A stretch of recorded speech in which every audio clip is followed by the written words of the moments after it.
പെണ്ണെ, നിങ്ങളാണ് ലോകത്തെ ആകാശത്തിന്റെ ചുവട്ടിലുള്ള ഭൂമിയുടെ മുകളിലുള്ള ലോകം കണ്ട ഏറ്റവും വലിയ മില്യണർ.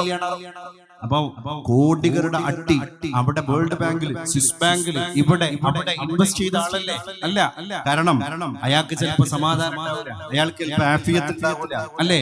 ഇങ്ങനെ കുറെ കാര്യങ്ങളുണ്ട്. നമ്മൾ എപ്പോഴും ചിന്തിക്കേണ്ടത് ഇതിലൂടെ ശുക്റാൻ, ഇതൊക്കെ എന്റെ റബ്ബ് എനിക്ക് തന്നതാണ്. ഞാൻ അവസാനിപ്പിക്കാൻ, ജീവൻ സുഖ ദുഃഖ സംഗം ഹേ. നമ്മളെ ഇടയ്ക്ക് ചിരിക്കുന്നു, അവർ കഭി കഭി ഹസ്തേ ഹേ, परों को हंसाते हैं, कभी कभी रोते हैं और दूसरों को रुलाते हैं, कभी कभी खाते हैं दूसरों को खिलाते हैं, कभी कभी पीते हैं परों को पिलाते हैं. നമ്മൾ ഇതൊക്കെ ചെയ്യുന്നുണ്ട്. പക്ഷേ നമ്മൾ അങ്ങനെ പോയി പോയി പോയി ദുനിയാ സുഖ ദുഃഖ കാ സംഗം. ഈ ദുനിയാവ് സുഖങ്ങളും ദുഃഖങ്ങളും സമ്മിശ്രമായി സങ്കലനം നടത്തുന്ന ഒരു സമ്മേളന നഗരിയാണ്. അപ്പൊ അതൊക്കെ ഇവിടെ ഉണ്ടാകും. അതൊക്കെ മർത്യന് പറഞ്ഞ കാര്യങ്ങളാണ്.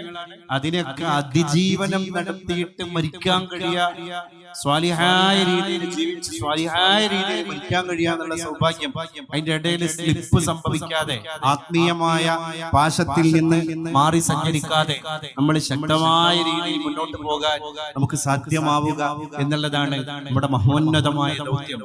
ശൈഖുനാ അസ്മദ് ഉസ്താദ് അടക്കമുള്ള ആളുകൾ സമസ്തയുടെ ഉന്നതമായ പദവിയിലേക്ക് ആരൂഢരായിരിക്കുന്ന ആത്മനിർവൃതിയുടെ ഈ മനോഹരമായ സന്ദർഭത്തിൽ വളരെ നന്ദിയോടുകൂടെ തന്നെ നമ്മൾ അത്തരം കാര്യങ്ങളിൽ ഓർക്കുകയാണ്. അൽഹംദുലില്ലാഹ്, പടച്ച റബ്ബ് വലിയൊരു തൗഫീഖ് മഹാനായ അലി ഹസൻ ഉസ്താദിന്റെ ആ ചരിത്ര പുരുഷന്റെ മഹാദൗത്യത്തിന്റെ ഒക്കെ പിന്തുടർച്ച ഈ നാടിലേക്ക് ആത്മീയതമായിട്ടും അതുപോലെ തന്നെ പുതിയ നിയോഗങ്ങളായിട്ടും നമ്മൾ നമുക്ക് കിട്ടുമ്പോ അത് ഈ നാടിന് കൂടിയുള്ള ഒരു അംഗീകാരമായിട്ടാണ് നമ്മളൊക്കെ വിലയിരുത്തുന്നത്. വലിയൊരു പണ്ഡിത സഭയിൽ പിന്നെ സാന്നിധ്യമാവാൻ കഴിയാന്നൊക്കെ പറയുന്നത് ആ മഹാപ്രസ്ഥാനം അതിന്റെ ചേതോഹരമായ 100 ആണ്ടിലേക്ക് പ്രവേശിക്കുകയാണ്.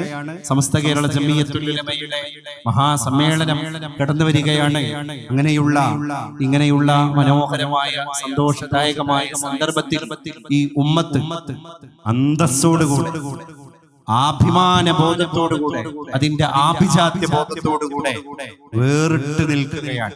നമ്മൾ വേറിടാൻ ചരിത്രപരമായ ഒരുപാട് കാരണങ്ങൾ ചരിത്രത്തിന്റെ നാൾവഴികളിൽ നമുക്ക് കണ്ടെത്താൻ സാധിക്കും.